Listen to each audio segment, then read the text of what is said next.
Slavoj, I want to start by wishing you a happy Liberation Day. Today marks the moment that Donald Trump imposed tariffs on almost every country in the world. Except, did you read it? Russia and North Korea? Yeah, literally. Well, it's incredible. A left-leaning optimist might say this marks the end of an age of craven free trade.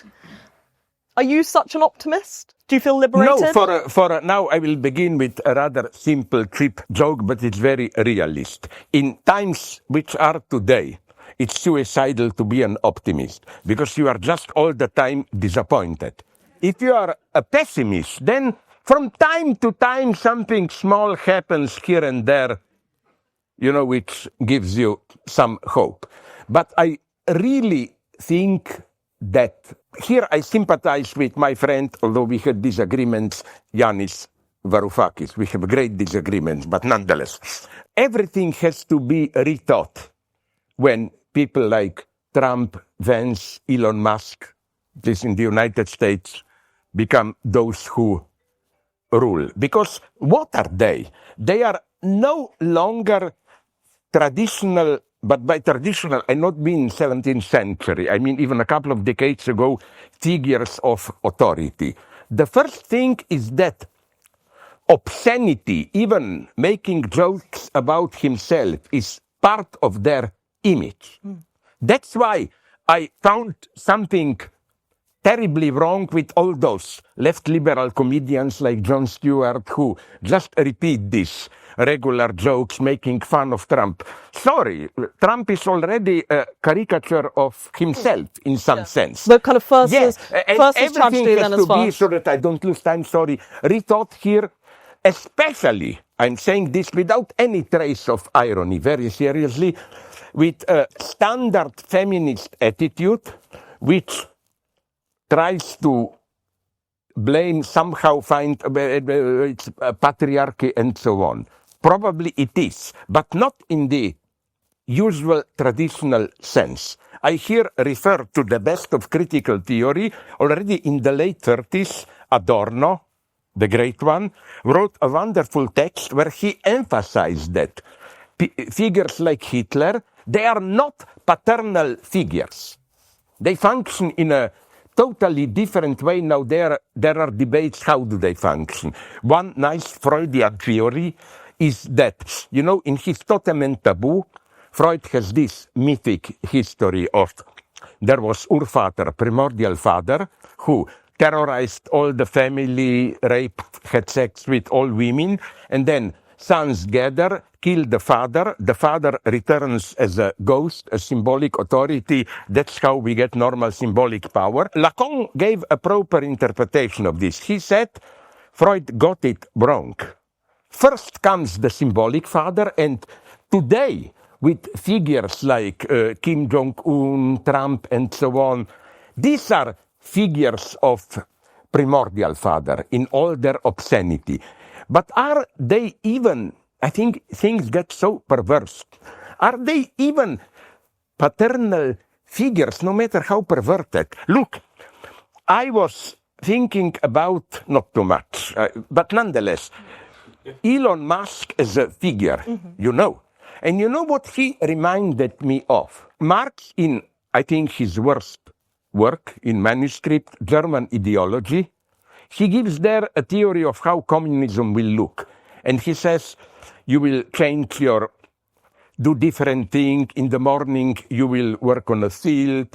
In the afternoon, you will write books. In the evening, you will and so on. Isn't this how Musk works? For 2 hours, he makes plan how to fly to Mars, then what to do with Tesla, then how to fire 5,000 more federal employees, and so on. With him, you get this absolute madness of, jumping from here to there, and it's the same with his sex relations. The last time I read is that he has 13 or 14 children, each of them, of course, with a different woman. And it's something so perverted. You know that I learned from friends in LA that for his daughters, he constructed, it's not just homeschooling that teachers came, but he constructed a small high school just for a couple of his children, where they were taught the way he wanted, which meant no humanities, no music, no foreign languages, no, just other things. Isn't in this almost something, I would say, in a naive way, communist, in the sense of free? It's a false form of freedom, in the sense of as if freedom is you jump here, there, and so on and so on. So my conclusion, so that I don't lose myself, isn't a figure like Musk the last outcome, unexpected, of 68, when we were dreaming about how to avoid alienated language or wonder? I think the only way to understand this new right-wing populist politicians is to see them as the final outcome of 68.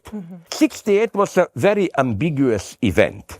It is the biggest model of how the system appropriated what it was perceived to be a subversive movement. There were three main goals. They said against factories for more creative work. They said sexual liberation, and they said against alienated universities.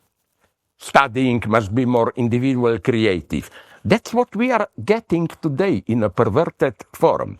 Instead of this being just one of the numbers putting together a car, you get precarious work, which is, I think, the most horrible thing you can imagine. Because you know what? It's ingenious. Look, for me, a typical capitalist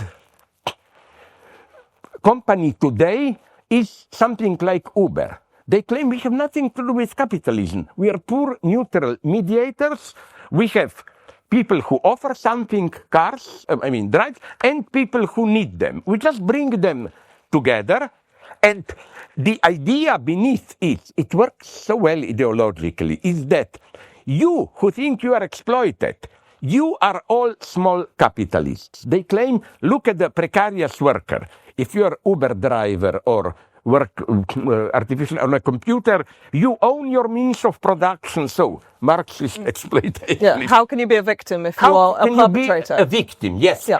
So this is how this lesson of against alienated factory work was appropriated. Then education. Well, you see this realized not only in the United States, but now in England, how precisely this higher class humanities department. Now, I know what happened with my friend Frank Ruda in Dundee, at Kingston here, and so on. They claim precisely this is abstract university, not connected with real life, and so on. And sexuality, it goes by itself. What you get this so-called free sexuality and so on, which is very commodified. It's not so. Just to finish, I think that I was there. I'm old enough in 68. Like I was 17, 18. I was not participating, but observing it. And my impression was that something bothered me already at that point. This hidden anti-feminist aspect, which was, hysteria was perceived as a bad term. Hysterics just provoke, but they really want a new master. Perversion was supposed to be good. The big lesson, and Freud already said this, it's wonderful. Freud says, nowhere is the unconscious more inaccessible than in a perversion. Because would have thought it's the opposite, Isn't the pervert one who brings out all the dirty stuff, does all the disgusting things? No, Lacan also returns to Freud here and says that every power structure needs at its hidden, obscene underground perverts to do it. Lacan's critique of 68 is very interesting. He opposes himself to this formula, which was popular, if you speak a little bit French, jouir sans entrave, enjoy without obstacles, My first association is, yes, Elon Musk, It's pure sexual freedom. Yeah.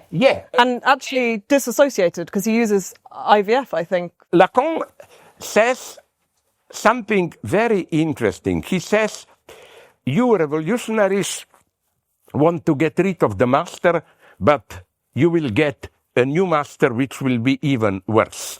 And I think Lacan was way ahead, not that he was a genius, he was lucky, ahead of his time.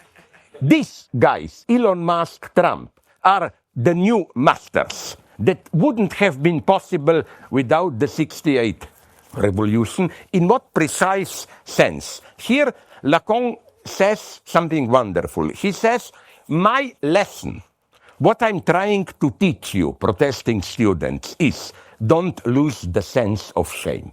There is nothing subversive in losing sense of shame. And I think this is so important today. Okay, it's usually to take, but not just there, how Israel is doing in Gaza. And I'm not simply saying Hamas is innocent and so on. Things get much more complex there. The latest data prove, do follow news, that Israel was financing Hamas. It's a very dark game. My God, this is why they arrested now a billionaire friend of Netanyahu. But let's drop this. What I'm saying is that, where do I see shamelessness? It's a minor example. I forgot his name.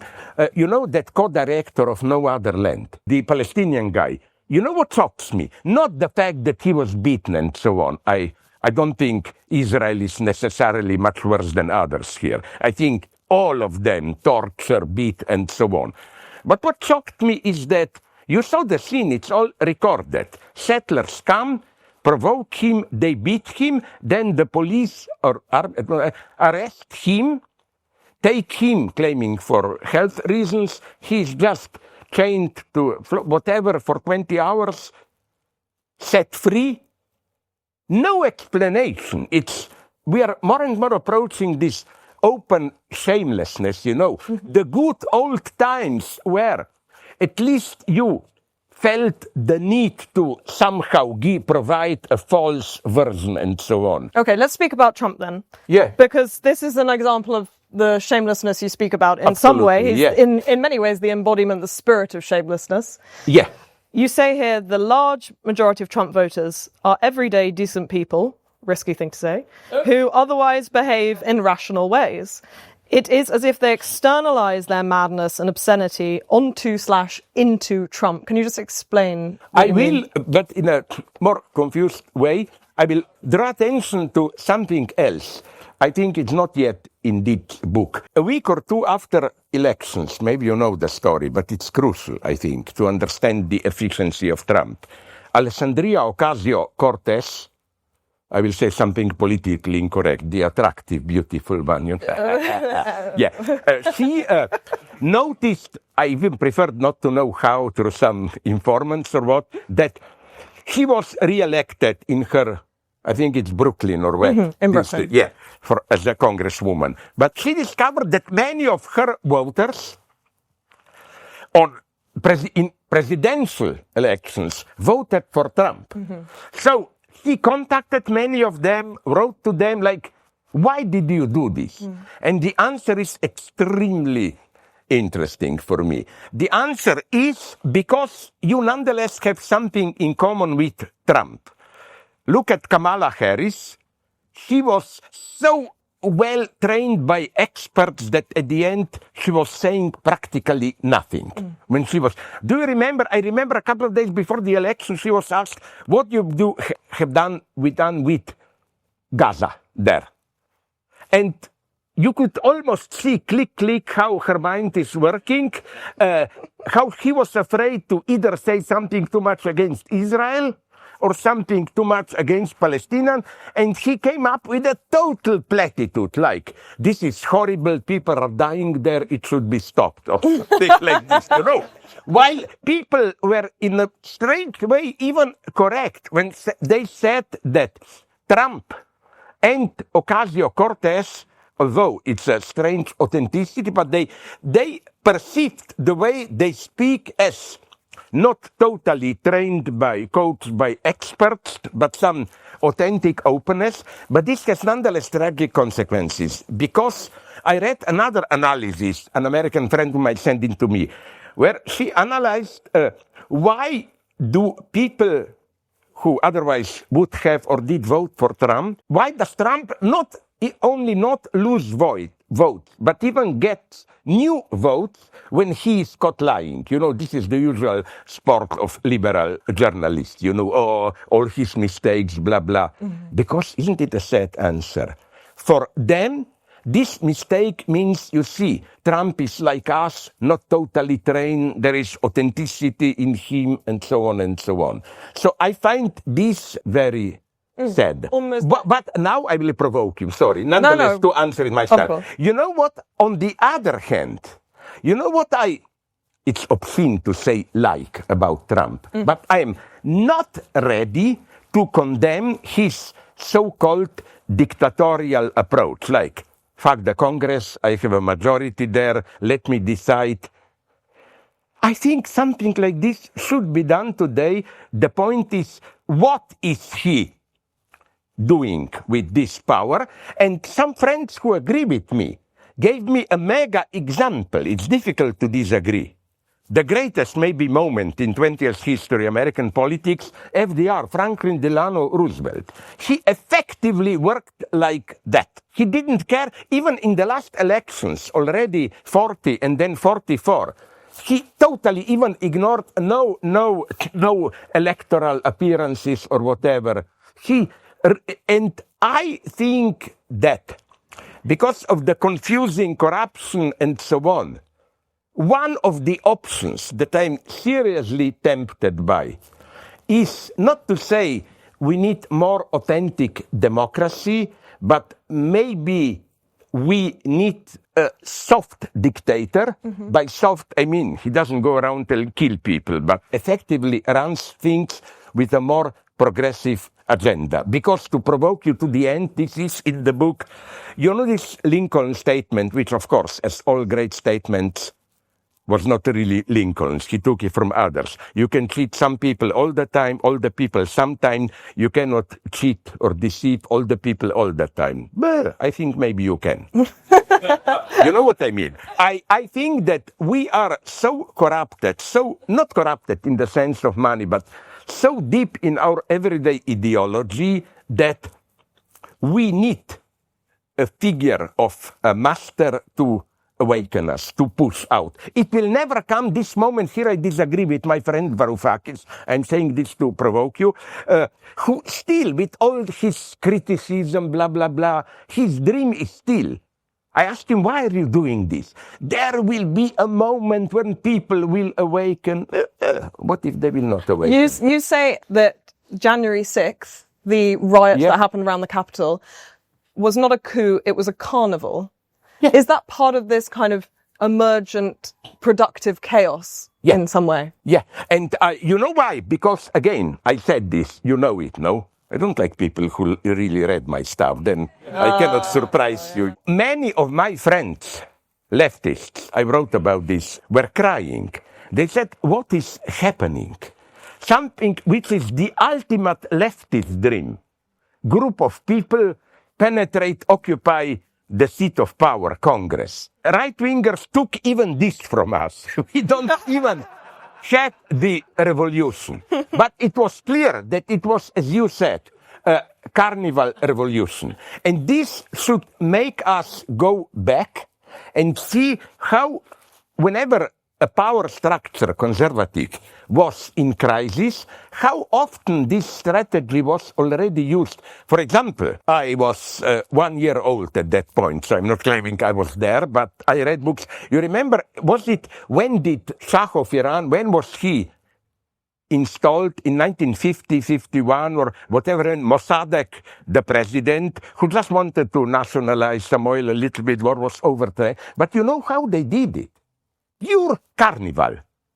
It was not even military. They hired circus artists, clowns, and so on. It was a type of a public event. My lesson from this, it's again a shameless one. We shouldn't be afraid to address our voters as, under quotation marks, normal, decent people. We should stop with these obscenities. You know, I remember I was part, 68, and afterwards we thought those in power are dignified and so on, and we consider it subversive if you use the F word, you made signs like this and so on. And no, sorry, the right-wingers took this from us. You know who is my model here? I always emphasize this. Just compare Trump and Bernie Sanders. Forget about Trump's ideology, how he acts. He's a kind of a obscene comedian, historicist. He changes his position all the time. He's the one for whom there is the death of truth, you know. Changing position all the time, acts as a clown and so on. That's why I entitled my text on that infamous debate where Vance and Trump attacked Zelensky as using Trump's own words. Basically, Trump grabbed Zelensky by his pussy, you know, to use his own words, to remember, no? So what I'm saying is that, so beneath, that's the paradox, beneath all his protect the family, sanity, return to normality and so on, he's just a dirty pervert. While what I like about, as a person, what I like about Bernie Sanders is that, in spite of his radical agenda and so on, I met him once, just on the street. You can see him walking in, what's the capital of Vermont? Burlington, I think. Burlington, no? yeah. That, you know, he is really a nice, modest guy. You would expect him to be a neoconservative, very decent, normal guy. I think we should finally assert what is obviously true. Sorry, right-wing guys, we speak for moral majority, for decency, for shame, and so on. Let's not be afraid to take this path. Let's get rid of this false subversiveness, you know. Has perversion crept into the left, do you feel? Not so much what the left and right, another phenomenon, are doing now. In marginal groups, yes, but the left, what is the left today? My standard joke, you must have heard it, is that if you look at UK today, you have one big moderate right party. You call it Labour Party, no? And then you have a more crazy right, which does what one would expect from the left. The other perversion is that if you want crazy right in power, then you get black Indians and black women and so on. If you want moderate right, you get white men, of course, you know. And this, I'm not just joking. Something serious is going on here. So, but what I wanted to say is that my next text will probably be entitled, I pray that Trump will survive the next couple of years. Why? I'm more afraid if Trump dies if Vance takes over. You know, I remember here Hannah Arendt wrote a wonderful text in late 30s already about the gap between SA, those Ernst Röhm brutal early Nazis who were ruining the streets, beating people, and SS, who were cold, efficient. I think that Trump is more SA guy, you know, this vulgar, brutal, like Vance. It's crazy. I know it's not true, but if I ever had a doubt that somebody around Trump is not really human, but a robot or alien, Vance would be my choice. You remember that Zelensky speech, how? With Trump, there was nonetheless some obvious pleasure in humiliating Zelensky, blah, blah, blah. With Vance, it's terrifying coldness and so on. He is a robot. He would have been much worse, if you ask me. Do you think Trump was saved by God in the assassination attempt? No, but there was one good thing about it. I was afraid that, you know, that famous image, Trump and raising our American flag. The fight. I was afraid that this means the game is over. But it wasn't really. I think Democrats were making mistakes.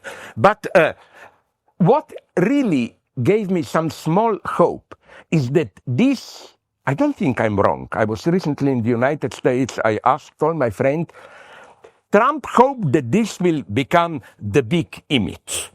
That's him.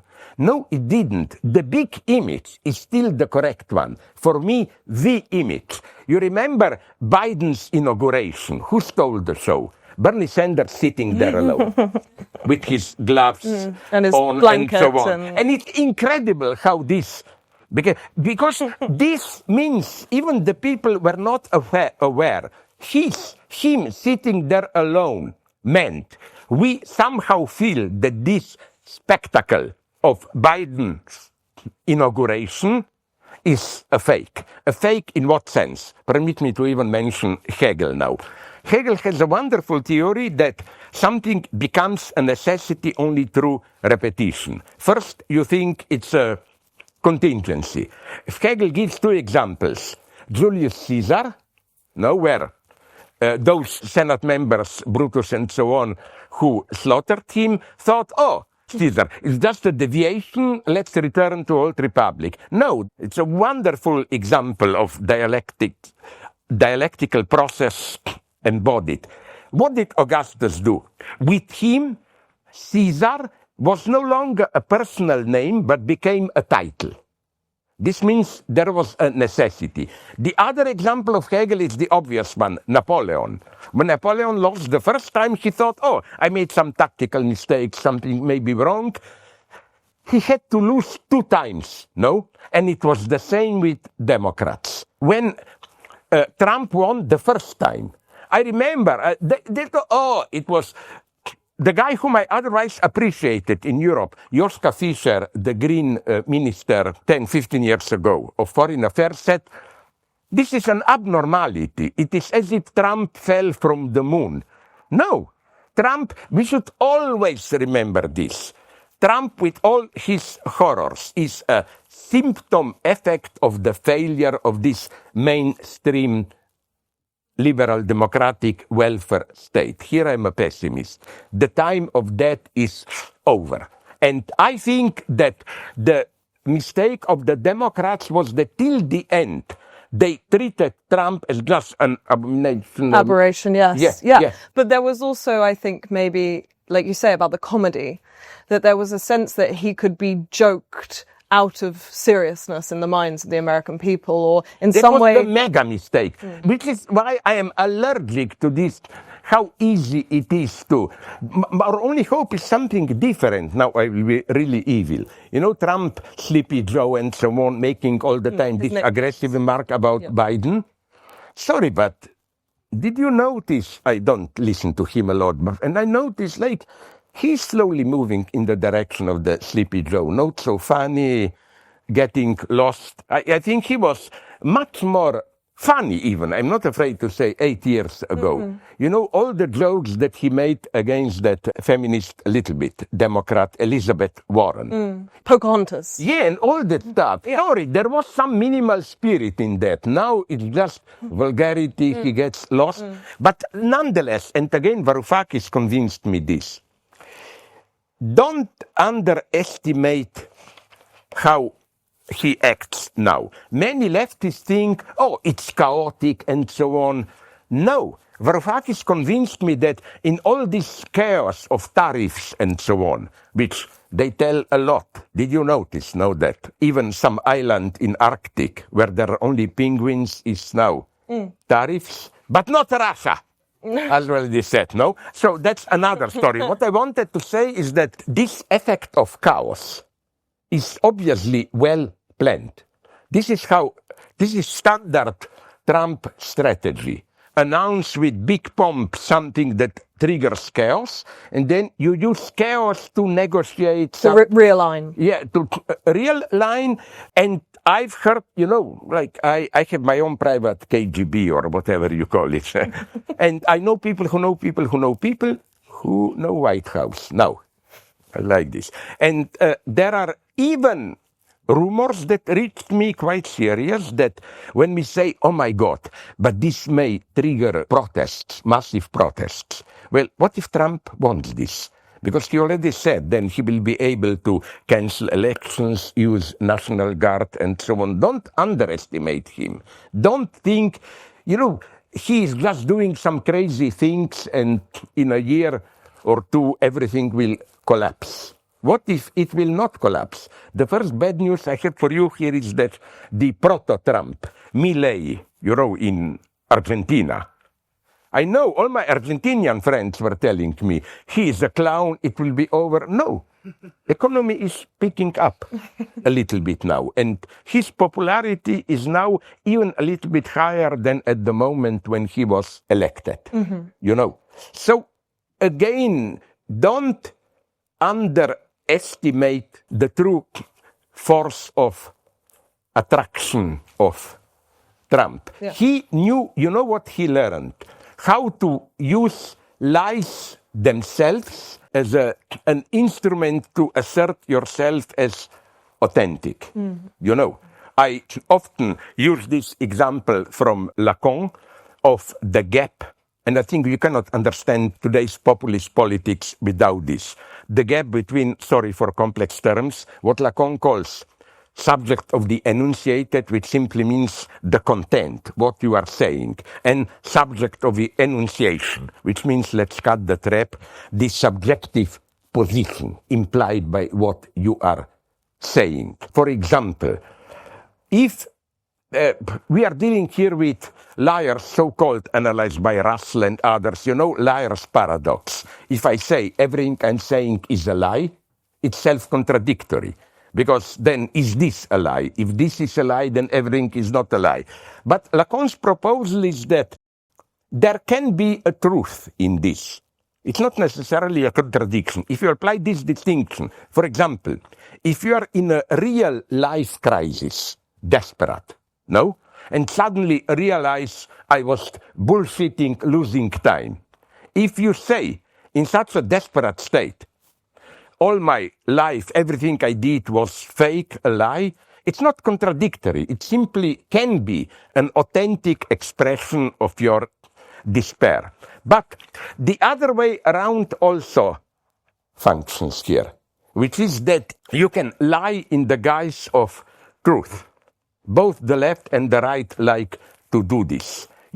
Everything you say it's true, is true as a particular statement, but it's presented in such a way that it serves the general lie. So I think that it's not as simple as some critics of that, how it's called, that lady who worked for Trump, who used that expression, alternate facts. Of course, the way she meant it was stupid, not true.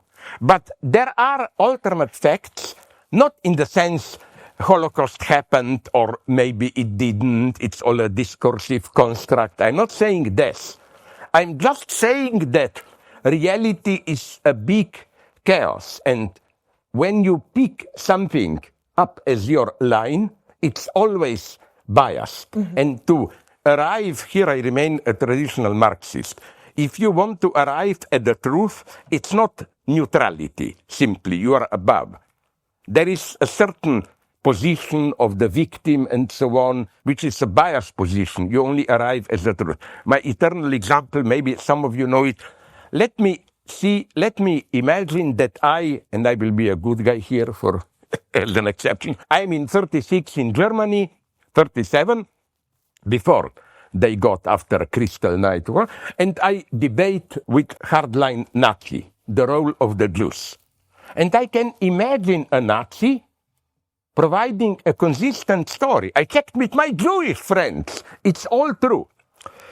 60-70% of lawyers in Berlin and around were Jewish. A large majority of art critics were Jewish. A majority of bankers were Jewish. That's my point. I wonder if it will be too much for you.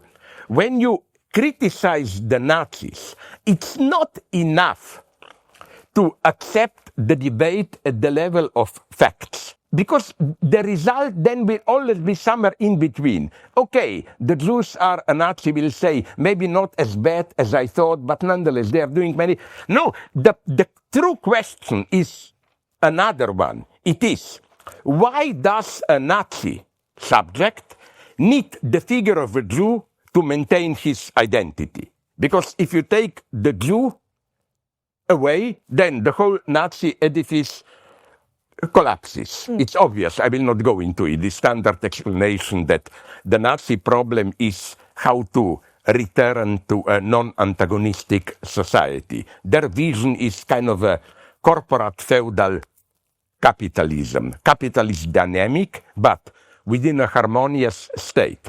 So to explain why antagonisms, you need a figure like a Jew, in their view, who introduces dissent from outside, you know. So they structurally need the Jew. So again, the true question is why are they so fixated? Why do they need a Jew to assert their own political identity?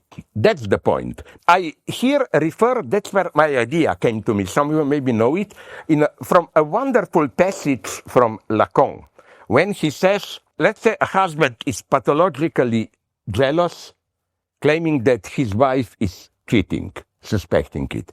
Lacan says something wonderful. He says, even if all his suspicions are true, his jealousy is still pathological. Because, you know, it's not driven by the fact is the wife sleeping with other men or not. The point is, why does he need jealousy to sustain his subjectivity? He would have collapsed without it. I speak too much. Go on. No, the antagonism of Trump, though, you speak in the book about how Trump voters kind of live vicariously through him in some way. But I think also maybe the opposite is true, that Trump haters live vicariously through him also. Absolutely. In a kind of shadow play. I have here a nice theory. I even forgot where. I write too much. I developed it, that Trump is the result of the crisis of the standard liberal democratic welfare state. You know, he even admits this. He was not such a totally bad guy as some people thought.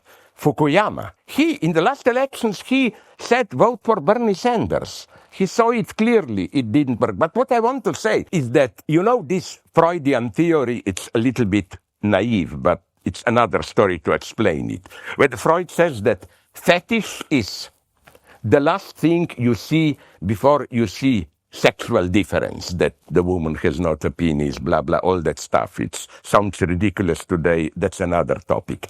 I think that in this sense, Trump is a fetish for much of today's liberal left. It's the last thing they see before admitting social antagonisms, class struggle, and so on.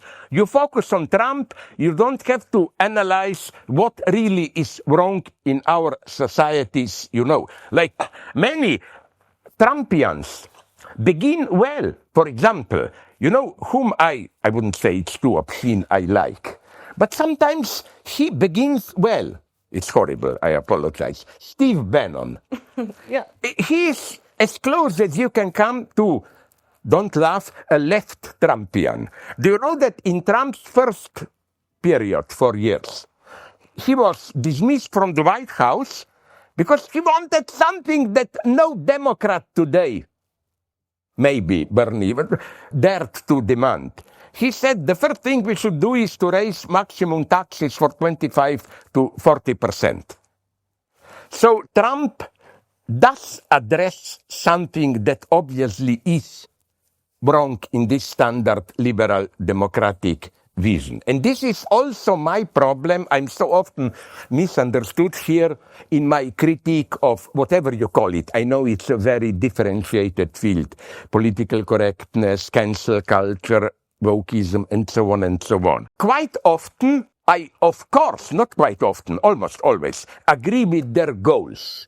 But I think the way they practice their struggle subverts their goals. My classical example, which I use when explaining Hegel, and cancel culture works like this. We are for diversity and inclusion. But if you look at what they are effectively doing, is precisely just excluding those who don't agree with their notion of diversity. You know, this is a beautiful paradox. You are for diversity, but then, I mean, we learned this, although I admire them from Jacobins, you know. We are for human freedom and right, but every concrete individual is potentially a traitor. Or as Robespierre said, and I like the term, no freedom for the enemies of the freedom, no? And who is the enemy of the freedom? Well, almost anybody, you know. So again, the left has so much work here to do. Would you agree with this? I really conclude. That's why I sympathize, although he didn't provide the answer, with Varoufakis, his idea of techno-feudalism. I have problems with it. But he suspected this, that when we designate Trump and his guys as fascists, there is for me a remainder of what I cannot but call old leftist laziness, intellectual laziness. You see something bad, obviously, Trump and so on. Then you say, what's really bad? Fascism? He must be a fascist, you know. No, he is not simply a fascist. He is, I don't have a good term. I now am playing with the term in my new book, liberal fascist. Because the paradox of Trump is a beautiful paradox of his notion of freedom. You know, Musk is saying, we want to get rid of the pressure of the state, get the state off our backs, and so on and so on.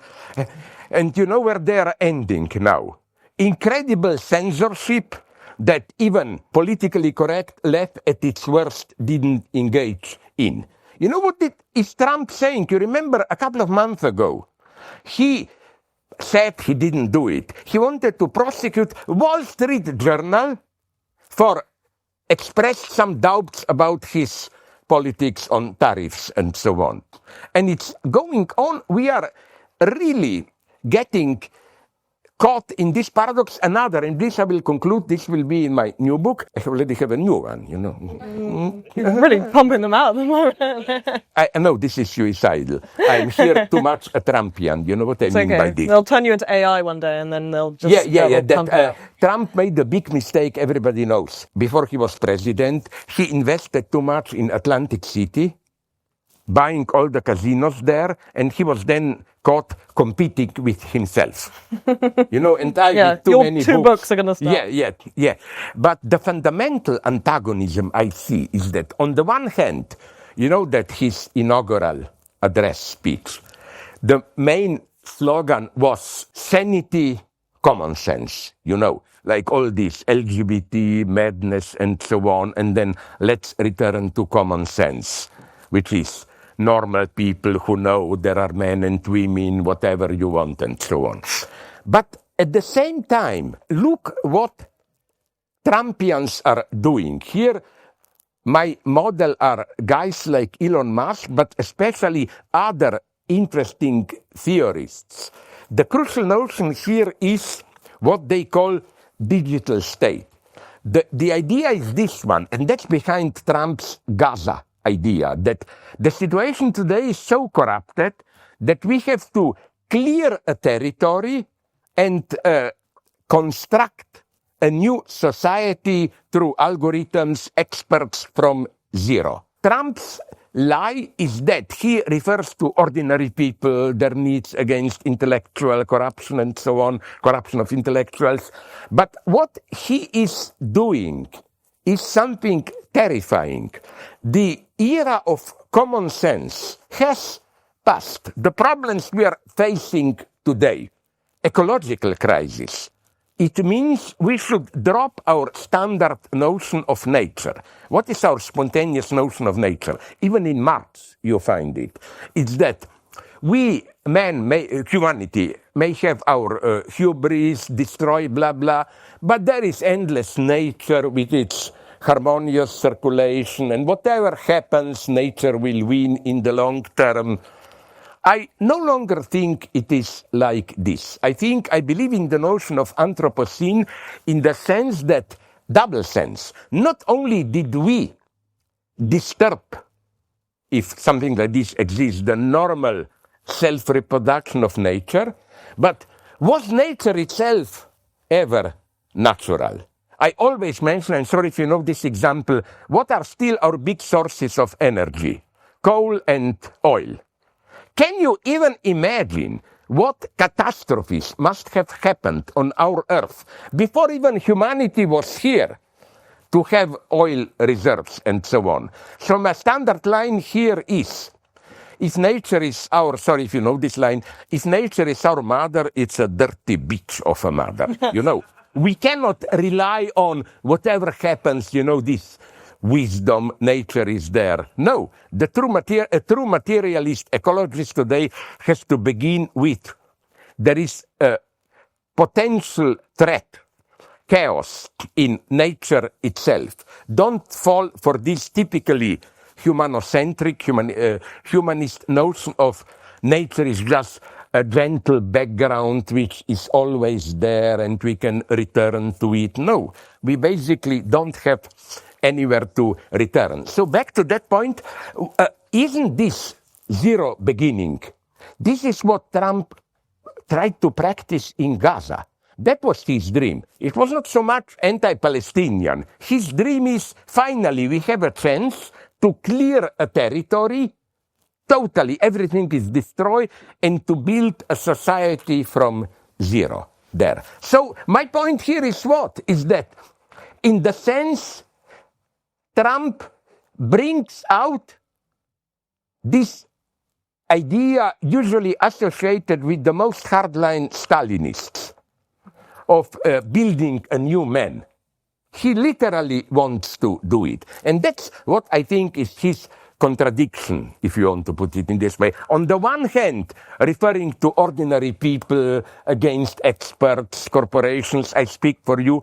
At the same time, the most radical denaturalization that he is triggering. And I think this is maybe the true catastrophe. Trump simply denies ecology or its pseudo-problem imagined by I don't know whom, leftists and so on. And all the problems are, for him, dismissed like this.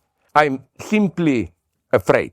And that's why, to conclude with my mega provocation, that's why when people ask me, why are you a communist, in what sense? It's no deep Marxist analysis. Look seriously at the problems we are facing today.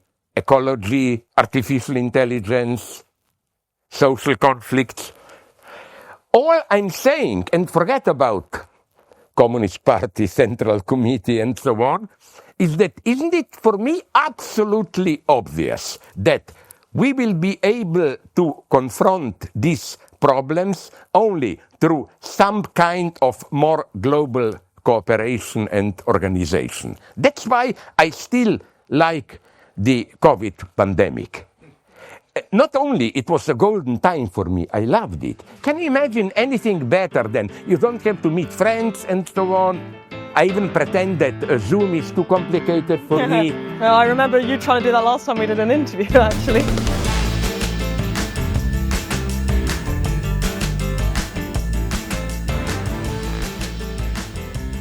Mr. Žižek. What are you, racist question? I suspect you are not British. I'm not. I'm Latvian. Latvia, wonderful. I love. All right. Sorry, let's go. Yes. But my Nazi instinct told me you are not what you. Sorry, let's You're go. bringing Please. systems. Yeah. Mr. Žižek, you made a fascinating observation about the toilets and the cultural political sentiment. That triad only. German, Yes. yeah, blah, blah. German toilet with Yeah, a shelf yeah. for the thing, French toilet with black hole and British toilet as a middle way.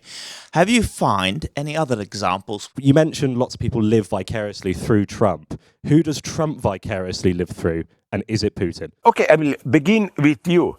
I had attempts from Latin America, especially from China, Japan, and so on, to approach this, and I wasn't able to find a clear answer how to expand the system.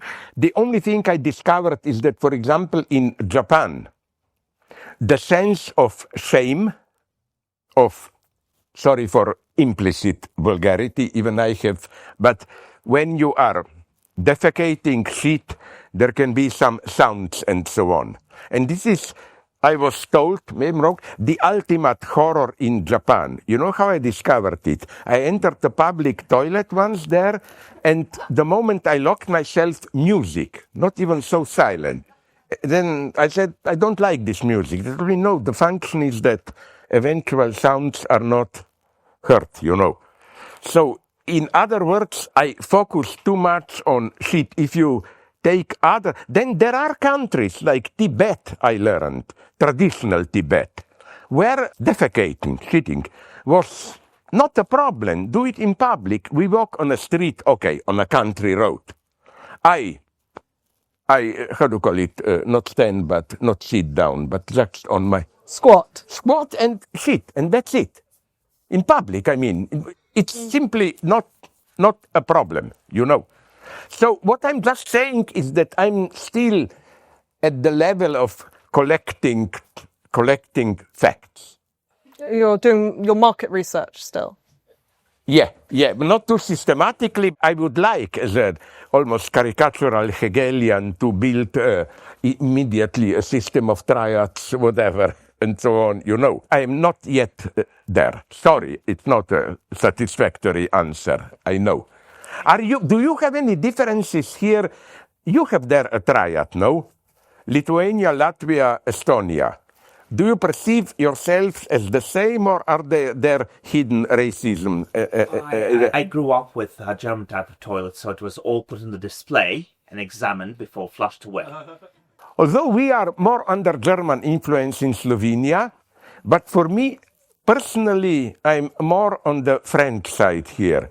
Like, you know that there was really an old German obsession from the beginning that the first ritual in the morning is you go to shit, and then it's a ritual. You look at your shit, you smell it, it's meant to be not what it is, perverted pleasure, but medical, you know. You learn how to detect if there is some illness and so on. My attitude, maybe this is another way to displace it onto others for me is, I hate this American approach of doctors where, because they're afraid you will prosecute them, after examining you, they tell you, okay, we discovered this, a problem here, maybe there.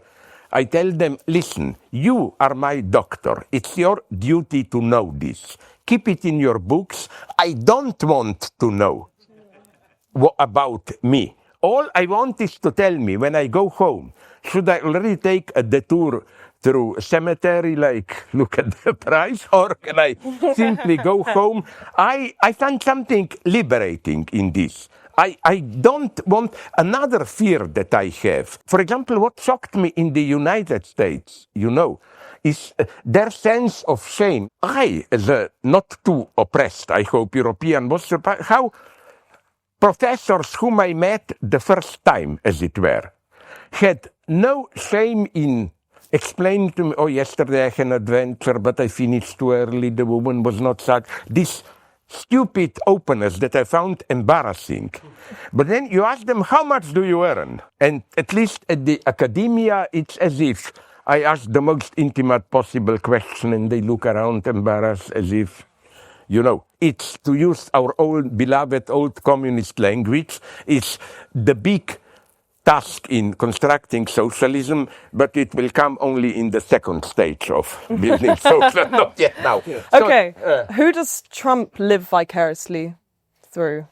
You know, in what sense it is possible that it's Putin? Because Trump, precisely because he is openly obscene, he had to have this other through whom he lives precariously, who already makes moves in this direction, but nonetheless pretends to maintain some image of a leader, is not openly obscene. So I think that that's the paradox. We look of obscenity in Trump. Trump doesn't want everybody to be obscene. He wants somebody who is precisely not openly obscene, although I quoted this in my books, I follow it all the time. You find discreetly many obscenities in Putin. Like, for example, when a Western journalist years ago asked him a question, his answer was direct reference to castration. His answer was, the way you ask questions, I will give you an advice. We have here good surgeons who can cut off your, basically, penis. And he had, even in his reply to Ukraine after Minsk agreement, Trump quoted a certain popular Russian punk song, which basically celebrates raping a dead woman, and so on. So again, I don't know to what extent to trust them, but at some point I knew people who were ex-advisors to Trump. And I love this. Maybe this is the difference between the two of them. What I learned, I cannot guarantee it's true, but is that when Trump makes as if this vulgar statements from time to time, it's not that his spontaneous nature emerges. No, he is a very traditional, boring person privately. Like, this will be bad news for you, Russia. You know, he likes the Beatles, and his favorite song is Yesterday. So he is very, but that his lapses into vulgarity are well planned. And this is almost what I like. This idea, I don't want to be a guy who publicly appears as decent and so on, but then screw her private obscenities. My idea is to be, and up to a point I think I am, maybe you will not agree, a guy who, you know how conservative I am privately. I listen, I'm sorry to tell you, to Mozart, Wagner, operas, and so on. I like. You refuse a drink when I offer you a drink? That's my private madness. Yeah. I don't drink, I don't smoke, never in my life did I try any, even soft drugs and so on. But I wanted to say, my ideal is this, and I had a friend whom I'm imitating here, who was a mega brutal artist. Like, he had spectacles, he hired a prostitute and displayed her vagina, touching her and so on. And then I loved it so much that once I met him when he was on the way to do such a performance. And he told me, it's so horrible, I am so ashamed, but again I have to do that horrible thing, you know. So that the obscenity becomes a pure duty, and you act as a good conservative guy who unfortunately has to do... Your job is obscene, unfortunately. That's what I admire. Do you feel kinship with Trump in that sense? No, because he's the opposite. I think that he does something quite miraculous, that he is so deeply embedded in these obscenities that my impression, maybe I'm projecting too much, that even when he tries to regain some dignity, it sounds maybe even more obscene. But it was authentic what I said, that my idea is to be, with whom I was very friendly years ago, along the same lines, with some true sadomaso lesbian ladies. And I became friendly with them, we talked, they were very decent, normal, and one of them told me, maybe she faked it, but I love it. She said, I have all this dirty desire up to eating shit, but isn't it nice that you externalize it all? So now I'm free, I have a normal, decent life, you know. I love this idea. Sorry, let's go on, yeah. Do you think that you had any presumptions about Trump when he came in that you changed your mind about, or thought maybe you were wrong? And what were they? Simple question. Are these revolutionary times? Did you have any assumptions about Trump that you've changed your mind on since? Probably, and you are right. You are gently hinting at my ironic support of Trump 8 years ago. It was a mistake, but I think a correct mistake. First, I think when I said Trump is a liberal, I still think he is not simply a fascist. He is that point of reversal, bringing liberalism to its most radical, no state into blah, blah, blah, turns into its opposite. But I had no illusions. In my book, I forgot which one, years ago, you know how I begin the chapter of Trump? I compared Trump to a person who, I said, there is a group of dignified people standing in a circle talking, and then one of them pulls his trousers down and starts to shit there. You know, like no illusions. My idea was just this one, and I was mistaken. I thought that, first, Hillary was a big problem. I really think Hillary would have been a catastrophe, maybe even allowing Trump for the first time after her election to return. That's another point. What I wanted to say is that my idea was this one. Trumpism is potentially something serious. Wouldn't it be better to have him now, before he is truly organized in a Leninist sense, for a couple of years in power, so that people will learn the lesson, but people, at least Democratic Party, that was my mistake, didn't learn the lesson. And Trump took the Leninist lesson. In 4 years of Biden, I always followed it. It was fascinating what he did. As a true Leninist, he built, or rather Stalinist, because Stalin's focus was on cadre, nominating people. You know what he did at local levels? How many school boards were there prohibiting books he took over? He made the exact plan of what to do. And Democrats, I don't know what happened, were totally blind.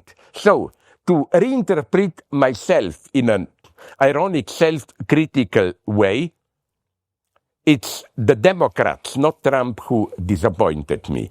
It was clear that you cannot compare the first 4 years of Trump, what he calls the deep state, simply he didn't dominate it. He was just doing his crazy stuff, many things, but I even think, and in the United States, many people agreed with me. In some sense, if Hillary were to win, I doubt if the left of the American Democratic Party, people like Bernie Sanders, AOC, and so on, would have turned up so relatively strong. Because nonetheless, one of the results for me of the Trump history is that for the first time after long decades, you can be a socialist. Okay, you have to add a democratic socialist, whatever. You can be a socialist without being automatically excluded, you know. So I think, again, the big guilty guy or guilty entity is this weird inertia of the Democratic Party. They were even lucky Democrats. I'm well aware that up to a point, Trump was also ruined by COVID. You know, better not to imagine what would have happened without COVID. And still, I like COVID not just for the reason that I mentioned, work in peace, but, you know, when I wrote and people laughed at me, ooh, COVID, good elements of communism, literally true. Even conservative leaders like Trump, you know that they had to do many things which were unimaginable before. Like Trump did measures which went well beyond the market. Every American family, or even, I forgot, got check for $2,000. He directed industry what to produce and so on. Boris Johnson even here did, not as radically as Trump, something. So what I'm saying is that I think that what we have to learn is, when I say communism, I mean war communism, emergency state communism. I take it as a dogmatic presumption that there will be a crisis. Mega crisis. Can we use this, I suppose, to segue into an answer to our half-Welsh friend? Are we living in revolutionary times? Is there potential for this revolution? I would say answer like this. Very good question. It depends on what you mean revolution. If you mean by revolution simply a radical change, then my answer is yes, but the right wing is doing the revolution, unfortunately. I think that, again, what they are doing, especially in the United States, it's not simply just a new phase of capitalism as we knew it. It is, again, I already said this here, it's really something more radical new. I want to avoid this Marxist formula. You know what's the problem of Marxists? They were awaiting all the time a revolution. And then the revolution didn't happen. And then they went off and off. Lenin said imperialism is the late stage of capitalism. Then Mao said colonialism is the late stage of the late stage, and so on. You know, what they didn't get is the dialectic, otherwise described nicely by Marx. They said the unique thing about capitalism is that it survives only through constant self-revolutionizing, no? But I think that, again, we are really observing something new here. And the left is still in the majority living in old dreams. One, as already hinted at the beginning, big problem is that now that nobody believes in the old social democracy, or, of course, nobody in Stalinist people, whatever you call it. One thing that is still remaining as a point of fixation is this dream of local pre-representative communal democracy. To provoke them, I openly say where I stand. I think that, yes, we do need, and during COVID, wonderful things happen at the level of local self-organization. But nonetheless, I think the big problem today is more rational, whatever you call it, even transnational global coordination. I also, maybe I'm perverted here, I'm really a right-winger, but you know, when people told me with admiration, there is some city small, I like Brazil, Brazilian town, where they have through this pre-representative cooperation, all citizens meet, decide how to school, how to organize food distribution, this, that, you know. And I said, sorry, that's nightmare for me. I want a good, efficient bureaucracy to take care of that. I want to have my life to listen to my Wagner, Mozart, and others' music, to read and write, and so on. I precisely would like an institution to take care of it. And I will give you the ultimate proof, taken from my good friend Alenka Zupancic. For Alenka Zupancic, she develops how Margaret Thatcher used almost a Marxist anti-alienation argument against helping the poor. He said, state is just taking money from you and giving this. So when you see poor people there, they ask you for help, always remember, you will pay the bill, even if the state does it. No, here I think that this precisely is what I like about state support for the unemployed and so on. That it's not personalized. I don't want to go out and meet the poor and then, oh, but I'm really on your side, give you money. No, I want in a distance that some institution takes care of that. So, in other words, to begin, this is why I go to the end here.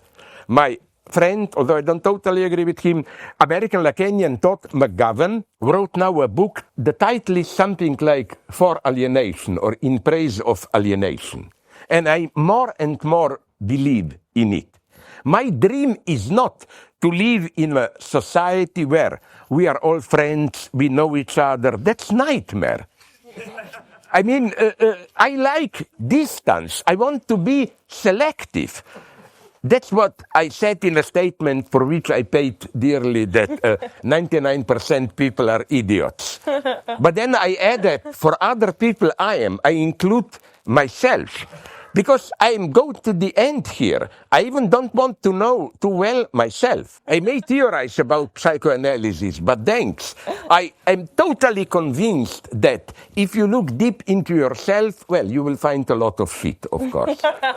And I believe in alienation in the sense that find a vocation, find something out of yourself with what you identify, and stop this game of let's me look deep into yourself and so on. Let the others remain a mystery, because so for me it's horrible, this politically correct or multiculturalist. Like, would you agree with this old line? Then I will stop.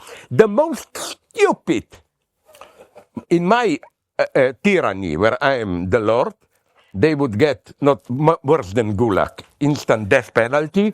Is this wisdom? You know, an enemy is somebody whose story you were not ready to hear. Thanks. So Hitler was our enemy because, no, I'm sorry to tell you, I read Mein Kampf. It's not only a boring book, it's a terrifying book. When I learned Hitler's story, it was even worse. And it's the same, although I'm not crazy. I'm not identifying Putin with Hitler, but in high school, this was the worst conformism of me. You had English obligatory language and you had a second language. Because this was the Cold War, the peak, I took Russian. Because my idea was whoever will win, I want to speak the winner's language. But even now, you know, I follow Russian media. The more I read it, the less I like it, to put it like this. So I believe in this soft interpersonal alienation. Don't be too open. You have to be open, but I want to be very selective. Like my ideal place where I would like to live is, if it's New York, around Washington Square, if you go a little bit up Fifth Avenue, are these high-rise buildings, like 40, 50 floors. And then on the ground floor, you have all possible stores. Everything is taken care of. If something is wrong with your plumbing, people are there ready. You have washing machines in the basement and so on. But because it's such a big building, you don't have to become friendly with anybody. Maybe not. You just greet them in a friendly way. Isn't this nice? Can you even imagine living in this kind of closed society where you are under this big pressure? My answer to this is, how could I understand the others when it's obvious they even don't understand themselves? It's typical that history of cinema, I'm jumping a little bit, but look at Hollywood. All those movies that we praise as in the 40s, 50s, discovering the true horrors, but also nice aspects of small-town American life. They were mostly made by Germans or Hungarian or whatever. You know, I think that from outside, you can understand much better things than people on the inside see it. That's why I am against historicism. Take Shakespeare, my eternal example. I think that it's totally wrong to say, but we have to contextualize Shakespeare. You cannot understand it without knowing all the debates. No, my position is exactly the opposite one. Not you have to study Elizabethan era to understand Shakespeare. Is that to understand Elizabethan era, read Shakespeare and you will understand it better. And the true greatness of Shakespeare is that's for me the definition of a true masterpiece, under quotation marks, eternal. How each epoch reinvents it. Do you know that Shakespeare with French classicism, Racine, Corneille, Shakespeare was more or less forgotten for almost 100 years. You know, then he was with Romanticism rediscovered. No wonder, that's my favorite example. Today, the best version of Hamlet I know was made in 1962 by Kurosawa. Set in modern Japan, Hamlet is a student in America, returns to Japan, big corporation, his uncle murdered his father, with the wonderful title, Only Bad People Sleep Well. It's totally correct. If you are bothered by guilt, when you killed somebody, you are already not totally bad. Bad people is, I strangle you and I have a nice sleep, you know. So what I want to say is that you often, or Kurosawa, I like him especially here, you know, he did Japanese version of Idiot in 46, 47, which I seriously claim is much better than Idiot itself, the original novel, which I think I agree here with my good friend, I'm proud to say this, Rowan Williams, that we misread Dostoevsky's Idiot. maybe Dostoevsky himself was not aware. But it's not about portrayal of a really sincere good man. It's a portrayal of an absolute monster. Mishkin is undoubtedly good as a person. But what he has the wrong kind of goodness. There are people who are good, but the effect of their goodness is that they bring disaster to all people around them. And Rowan Williams reads like this in his book on Dostoevsky, Idiot. So I believe in multiculturalism, but only in this form of externality. Not we should understand each other, but I can understand you better than you, and you probably can understand me better than I. You know what, for me, Salman Rushdie is not my guy. Too liberal and so on. But once he gave a wonderful answer. I was there. When I think it was in Bilbao, I was with him, and he was asked the usual stupid question, Didn't you, the way you live in England, comfortably, didn't you betray your Indian roots? And he gave a perfect answer. I'm sorry if you know it. His answer was no. My biggest source are still two great Indian writers, Charles Dickens and Jane Austen. And he said that only through Jane Austen can you read properly in these impoverished middle classes in India, around Mumbai, Bombay, how they are struggling to marry their daughters, blah, blah, blah. And Charles Dickens, he says the poverty there, it's only through Dickens.